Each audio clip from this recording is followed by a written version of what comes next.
آج کل کے حالات کے پیش نظر ایک فوارہ آپ ضرور ساتھ رکھیں. یہ فوارہ ہے، اس میں پانی بھرا ہوا ہے، آن لائن ہم نے اس کو منگایا تھا. اس کا فائدہ یہ ہے کہ آدمی اگر حرم میں بیٹھا ہوا ہے اور اس کا وضو ٹوٹ گیا، اب اگر آپ حرم سے باہر نکل کر واپس جانا چاہیں تو یہ ممکن ہی نہیں، پولیس والے جانے نہیں دیتے، بھیڑ اتنی ہے. اب وضو ٹوٹ گیا، جگہ بھی سنبھالنی ہے، نماز بھی پڑھنی ہے جماعت کے ساتھ اور وضو بھی کرنا، اب کیا کریں؟ تو آپ ایسا اپنے ہینڈ پرس کے اندر ساتھ میں ہر وقت پانی بھر کے رکھیں اور اس سے آپ وضو کر لیں. اس سے وضو کرنے کا طریقہ بہت آسان ہے. جیسے میرا کندھے کا رومال ہے، یہ چھوٹا سا جو نیپکن آتا ہے تھوڑا موٹے والا، وہ اپنے ساتھ ہر وقت رکھیں، اس کو گود میں بچھا لیں، ٹھیک، اور آستین چڑھائیں. اور اس سے وضو کرنے کا طریقہ یہ ہے کہ وضو میں سب سے پہلے کلی کی جاتی، ہاتھ دھوئے جاتے ہیں، ٹھیک، اس کے بعد کلی کی جاتی ہے، ناک میں پانی ڈالا جاتا ہے. لیکن یہ فرض نہیں ہے، یہ اگر نہیں بھی ہوگا تو بھی وضو ہو جائے گا. سب سے پہلا فریضہ کیا ہے؟ چہرے کا دھونا، پیشانی کے بالوں سے ٹھوڑی کے نیچے تک، ایک کان کے لو سے دوسرے کان کے لو تک، یہ نمبر 1 فریضہ ہے. لہذا اس کا ادا کرنے کا طریقہ یہ ہے کہ آپ ایسے کریں،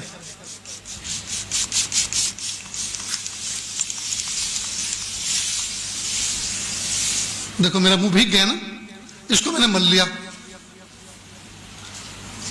اور شریعت کا فقہ کا اصول یہ ہے، جس عضو کو دھونا ہے اگر اس میں سے 1-2 قطرہ پانی ٹپک گیا تو وہ دھلا ہوا سمجھا جائے گا.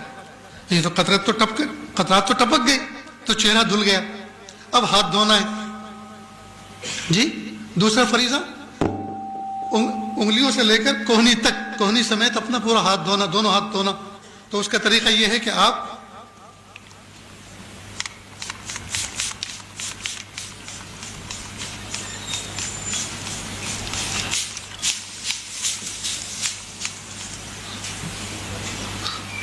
یہ آپ کا ہاتھ دھل گیا، ٹھیک.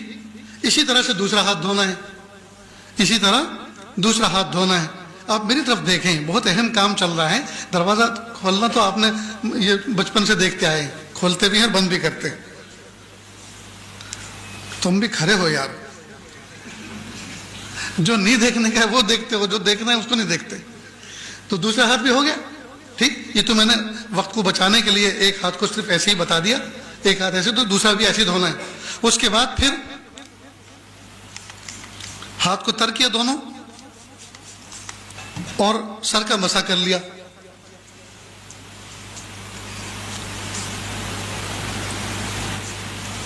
ہو گیا مسح. اسی طرح دونوں پیر کو دونوں. اب نہ دریا بہا، نہ نالی چلی، نہ جو ہے کسی کو کراہت ہوئی، آسانی کے ساتھ بیٹھے بٹھائے اپنی جگہ پہ حرم میں آپ نے وضو کر لیا. ایسا ہی آپ جہاز میں کر سکتے ہیں، ایسا ہی آپ بس میں کر سکتے ہیں، ایسا ہی آپ ٹرین میں کر سکتے ہیں، اور ایسا ہی آپ ہر مجمع میں کر سکتے ہیں، اور آپ باوضو رہیں گے. سمجھ گئے دوستو؟ تو آپ اس طرح کا پرچیز کر لیں، اپنے ساتھ بھی رکھیں. ماں بہنیں جو حج میں ساتھ میں جا رہی ہیں ان کا الگ رکھیں، سمجھ گئے؟ ان کا الگ. انشاءاللہ ان کو کبھی بھی تکلیف نہیں ہوگی. میرے دوستو، سفر میں کوشش اس بات کی کریں کھانے پینے پہ کنٹرول ہو. دیکھو آپ بھوک برداشت کر سکتے ہیں، لیکن کھانے کے بعد جب استنجے کا تقاضا ہوتا ہے، اگر مناسب جگہ نہ ملی تو وہ برداشت نہیں کر سکتے. بھوک برداشت کرنا آسان ہے، لیکن کھانے کے بعد جو استنجے کی ضرورت پیش آتی ہے، اس کا اگر مناسب موقع اور مناسب جگہ نہ ملی آدمی پریشان ہو جاتا ہے. تو کھانے پہ کنٹرول رکھیں.